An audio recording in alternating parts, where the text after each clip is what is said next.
தம்பி, இந்த கொடி 15 வருஷமா எங்ககிட்ட இருக்கு. நாங்கள் எல்லாம் தோரணம் கட்டுவோம். எந்த படம் ரிலீஸ் ஆனாலும் தோரணம் கட்டுவோம். அந்த கொடி அதே மாதிரி தனுஷ் ராஜிக்கு யாராவது கல்யாணம் ஆச்சுன்னா அந்த கொடியை தான் தோரணம் கட்டுவானுவேன்.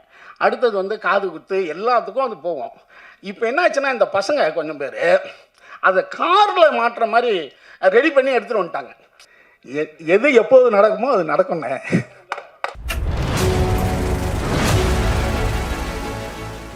அனைவருக்கும் வணக்கம்.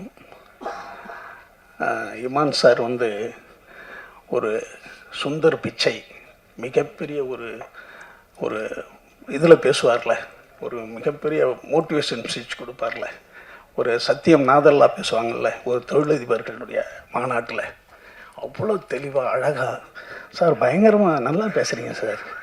ஏன்னா இந்த மாதிரியான வார்த்தைகள் அப்படியே போய் காதில் தேனாக பாயிற மாதிரி பேசுகிறீங்க சார், அருமை சார்.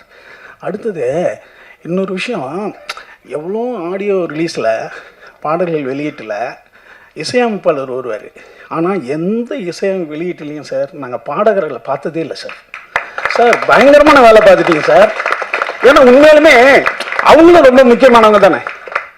ரொம்ப பெரிய வேலை சார் இது. இந்த பிரசாத் வந்து இது புதுசாக பார்த்துருக்கேன். ரொம்ப அருமை சார், சூப்பர். அப்புறம் இந்த அர்ஜுனன் பேர் 10 இதில் வந்து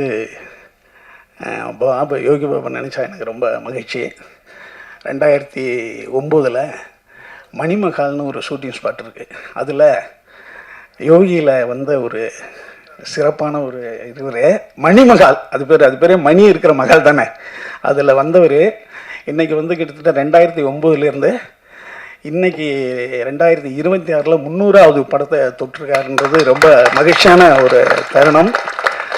ஏன்னா எந்த பின்புலமும் இல்லாமல் அடுத்தடுத்த தலைமுறை அந்த தொழிலுக்கு வர்றதுன்றது ஒரு பெரிய விஷயமே கிடையாது. எந்த பின்புலமும் இல்லாமல் ஏதோ ஒரு திருவண்ணாமலையில் ஒரு இடத்துல பிறந்து என்ன பந்தல் பாது வாழைப்பந்தல் ஏரியா, வாழைப்பந்தல் வட்டம், அதுக்கு பக்கத்தில் இருக்கிற ஒரு மேல் நகரம் மேலா அப்படின்ற ஒரு கிராமத்திலேருந்து வந்து தனி மனிதனாக போராடி, இந்த ரஜினி இந்த விஜயகாந்த்லாம் சொல்கிற மாதிரி தான் சினிமாவுக்கான எந்த இதுவும் யாருக்கும் இவங்களுக்கெல்லாம் இல்லையாப்பா அப்படின்ற மாதிரி இருந்த ஒரு நிலையில் தனக்கென்ற ஒரு மிகப்பெரிய ஒரு மார்க்கெட்டை, என்னென்னா ஒரு மனிதனுடைய கையெழுத்து ஆட்டோகிராஃபாக மாறிடணும், அவன் வெற்றியாளன். ஒரு மனிதனுடைய ஃபோட்டோ வீட்டில் மாட்டப்படணும். இப்போ யோகி பாபுனா வாங்க என்ன செல்ஃபி எடுக்கணும் வீட்டில் மாட்டுறான்ல, ஒருத்தனுடைய பட்டம் வீட்டில் மாட்டப்படணும். ஏன்னா ஒருத்தனுடைய சொல் தெரியாத மனிதனும் கேட்கப்படணும். யார் அவர் பேசுகிறாரு நல்லா இருக்குப்பா அப்படின்னு நம்ம யாருனே தெரியாதவன் கேட்கணும். இப்படிலாம் போயிட்டு அவன் மாபெரும் ஆசீர்வதிக்கப்பட்டவன் வெற்றியாளன். அப்படி பாபு இந்த நிலையை அடைகிறதுக்கு அவருடைய இறைவனுடைய துணையும் இருந்திருக்கு நிச்சயமாக. ஏன்னா எனக்கு தெரிஞ்சு நம்பியார் சாமிகளுக்கு பிறகு சினிமாவில் மிகப்பெரிய ஒரு பக்தனாக நான் பார்க்குறது பாபா தான். அவர் கேரளாவில் போனால் ஒரு கோயில் மாதிரி வச்சுருப்பாரு. ஏன்னா கடவுள் இருக்கு இல்லைன்றது விடுங்க, ஆனால் நம்புனா அது இருக்கும். அப்படி நம்பி நான் இருக்கிறேன்றதால உனக்கு நல்லது பண்ணுறேன்டா அப்படின்னு அந்த கடவுள் நல்லது பண்ணுறதா தான் நான் நினைக்கிறேன். வாழ்த்துக்கள் பாபு, இன்னும் பல உயரங்களை நீங்கள் தொடணும். இன்னும் சொல்லப்போனால் பல 1000 படங்களை பண்ணி கின்னஸில் இடம் பெறணும். இன்னும் பல பேருக்கு நன்மை செய்து உங்களுடைய வாழ்க்கை தரம் எல்லாராலும் புகழப்படணும். வாழ்த்துக்கள் வாழ்த்துக்கள் வாழ்த்துக்கள். அடுத்து வந்து நம்ம ராஜ்மோகன், நம்ம லெனின்கிட்டையும் நம்ம சுசீந்திரங்கிட்டையும் வேலை செய்ய. ஏன்னா சுசீந்திரன் வந்து பாருங்கள் எவ்வளோ அழகாக சொல்லிட்டு போயிட்டார். ஏன்னா இவனை சேர்த்துக்கலன்னா நம்ம இன்னும் டார்ச்சர் ஆயிடுவோன்ற அளவுக்கு ஒரு உதவி இயக்குனர். அதோடு இல்லாமல் இவன் இந்த ராஜ்மோகன் வந்து வேறு இடத்துக்கு போன பிறகு அவனை கூப்பிட்டு, அதுதான் ஒரு ஒரு ஒரு கரிஷ்மான்றது. எங்கேயோ போனவனை இவங்ககிட்ட ஒரு விஷயம் இருக்குடான்னு கூப்பிட்டு யோகி பாபு நீ கதை பண்ணுடான்னு சொல்லி அதை ஒரு சிறந்த படமாக மாற்றினது இருக்குல்ல. வாழ்த்துக்கள் ராஜ்மோகன். ஏன்னா சினிமா வந்து ஒருத்தவங்களை சொல்லும், நம்ம சினிமா விட்டு போனாலும் நீ உண்மையாக வந்து உழைச்சின்னா சினிமா உன்னை இழுத்துக்கும். சினிமா மட்டும் இல்லை, எந்த தொழிலுமே. அதுக்கு நீங்கள் ஒரு உதாரணமாக இருக்கீங்க. இன்னும் பல படங்களை சுசீந்திரன் சொன்ன மாதிரி பல படங்கள் நீங்கள் செய்து மிகப்பெரிய வெற்றியாளனாக வர என்னுடைய அன்பு வாழ்த்துக்கள். இந்த படம் ஒரு திருட்டை பற்றி சொல்லுது. திருட்டு என்பது வந்து சாதாரண விஷயம் கிடையாது. ஏன்னா இப்போ கார்த்திக் நாயர் சொன்ன மாதிரி எல்லாருமே இங்கே திருடர்கள் தான். ஏன்னா எல்லாருமே வந்து ஏன்னா திருடனை ஒன்று பைத்தியமாக இருக்கணும், இல்லைன்னா பிறக்காதவனா இருக்கணும், அவ்வளோதான். ஏன்னா கோயிலுக்கே பெரிய பூட்டு தான் நம்ம போடுறோம். கோயில் தான் சாமி, அவர்லாம் நம்மளை காப்பாற்றுறவர், அவருக்கே பெரிய பூட்டு போட வேண்டியிருக்கீங்க. ஏன்னா அப்போ ராமர் கோயிலில் நேற்று ஒரு பெரிய திருட்டு நடந்து போச்சு.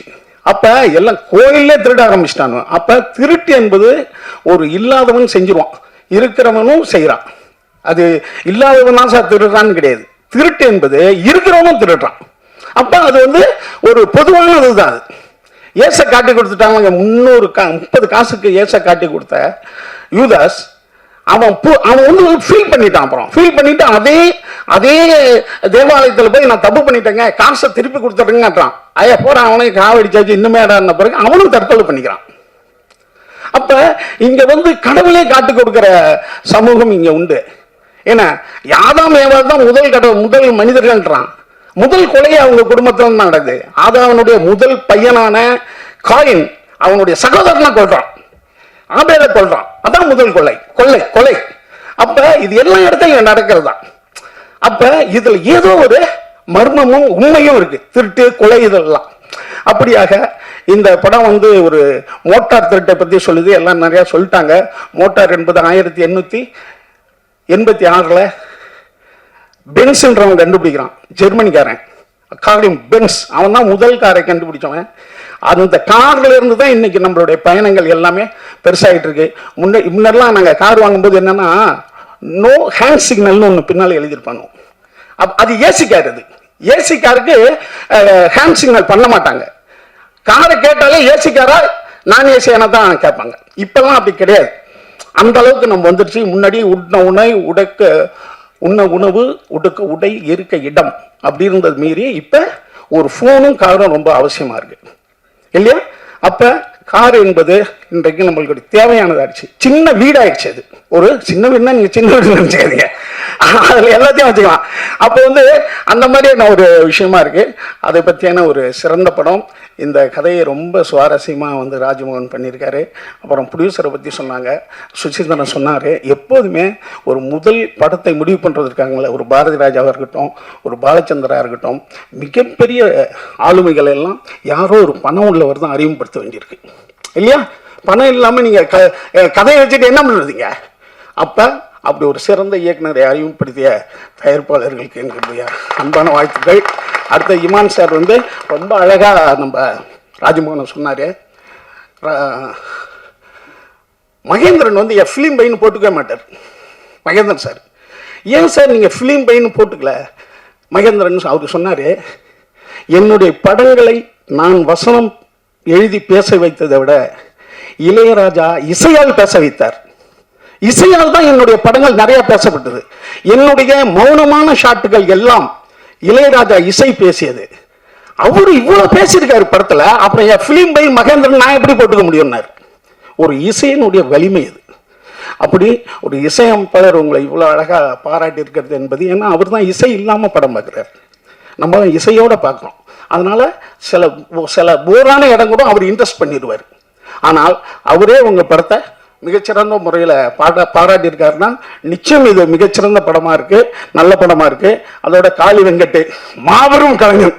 காளி வெங்கட்லாம் பாடி சார் அடுத்த படத்தில் பாடு ஒன்று கொடுங்க சார், பாட சொல்லுங்க சார், பிரம்மாண்டம் பாடுங்க சார், அருமையான பாடுங்க. அடுத்தது வந்து நம்ம லெனின் பாரதி முந்தானாலே எனக்கு ஒரு கதை அனுப்பிச்சாரு. இந்த படத்தில் பார்த்தேன், சிவானனா சூப்பராக நடிச்சிருக்காருன்னு ஒரு டைரக்டர் அனுப்பிச்சாரு எனக்கு கதை சொல்லி. ரொம்ப நம்ம லெனின் பாரதி வாழ்த்துக்கள். அடுத்து நம்ம யாராவது விட்டுட்டேனாப்பா, நம்ம ஓம் பிரகாஷ். தம்பி ஓம் பிரகாஷ் கேமராமேன் அப்பப்போ என்கிட்ட கேட்டுக்கிட்டு இருக்காரு, அப்பா அவன் யாருப்பா ஓம் பிரகாஷ்ன்னு? அதுக்கு முன்னாடி ஏபின்னு ஏதோ ஒன்று சேர்த்து விட்டுக்க. அடுத்தது மேடம் நம்ம அருள்தாஸ் அண்ணன், மதன், எல்லாமே மாபெரும் கலைஞர்கள். அடுத்தது பாருங்க கேமராமேன் பிரதீப். தம்பி தானு சார் மட்டும் உன்னை பார்த்தாருன்னா சார் பார்த்தா ஐயா, அதாவது பார்த்தா ஒரு உளி மாறி இருக்காயா, உடம்பெல்லாம் மூளை அவனுக்கு. அப்படி சின்ன பிள்ளையா இருந்தாலும் அறிவான பையன். எனக்கு வந்து ரைட்டர்ல நான் நடிக்கும்போது எனக்கு கேமரா பண்ணாப்புல. அதே போல இன்னைக்கும் அதே ஆர்வத்தோட ராஜமோகனுக்கு மிகப்பெரிய ஒரு உறுதுணையாக இருந்து இந்த நல்ல படத்தில் ஒர்க் பண்ணியிருக்காரு. மற்ற எல்லா கலைஞர்களுக்கும் என்னுடைய அன்பான வாழ்த்துக்கள். நன்றி. தம்பி, இந்த கொடி 15 வருஷமாக எங்ககிட்ட இருக்கு. நாங்கள் எல்லாம் தோரணம் கட்டுவோம். எந்த படம் ரிலீஸ் ஆனாலும் தோரணம் கட்டுவோம். அந்த கொடி அதே மாதிரியே தனுஷ் ராஜிக்கு யாராவது கல்யாணம் ஆச்சுன்னா அந்த கொடியை தான் தோரணம் கட்டுவானுவேன். அடுத்தது வந்து காது குத்து, எல்லாத்துக்கும் அது போவோம். இப்போ என்ன ஆச்சுன்னா, இந்த பசங்க கொஞ்சம் பேர் அதை காரில் மாட்டுற மாதிரி ரெடி பண்ணி எடுத்துகிட்டு வந்துட்டாங்க. இப்போ நாங்கள் வந்து வருஷம் வருஷம் மாவட்ட தலைவர்கள், செயலாளர்கள், பொருளாளர்கள், அமைப்பாளர்கள் இவங்களெல்லாம் கூப்பிட்டு புதுப்பிப்போம். ஏன்னா ஒருத்தன் திடீர்னு துபாய்க்கு வேலைக்கு போயிடுவான், செயலாளராக இருந்தவன். அதுக்கு பதிலாக இன்னொரு போஸ்டிங் போடணும்.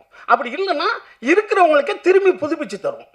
அடுத்தது புதிய மன்றங்கள் திறந்துருப்பாங்க, அதை பற்றி டிஸ்கஸ் பண்ணுவோம். அப்படி வருஷம் வருஷம் ஒரு விழா நடத்துவோம். அதை இந்த தடவை நடத்தினோம். அதில் சில பசங்க காரில் மாட்டுற மாதிரி அந்த கொடியை ரெடி பண்ணி எடுத்துகிட்டு வந்தாங்க. அதை 4 பேருக்கு மாட்டி விட்டோம். அதை வந்து சில நண்பர்கள் வந்து புதிய கொடி அறிமுகன்ற மாதிரி நினச்சிக்கிட்டாங்க. அந்த கொடி எங்கள்கிட்ட இருக்கிற கொடி தான் அது. நன்றி, வணக்கம். இல்லை, அதான் ஆனால் சூரியனே ஒரு ஸ்டார் தான். ஒவ்வொரு மனிதனும் ஒரு ஸ்டார் ஆகணும்.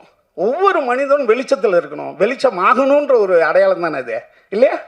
அதனால் இது அமெரிக்கா கொடிகளையும் தான் ஸ்டார் இருக்குது, இல்லையா? எல்லாரும் ஒரு அந்த ஸ்டார் என்பது என்னன்னா வெளிச்சம். அது ஒரு ஒரு ஒரு எல்லாரும் வெற்றிக்கான ஒரு வழின்றதை நம்ம சொல்கிறது தானே. அதில் வந்து வேற ஒன்றும்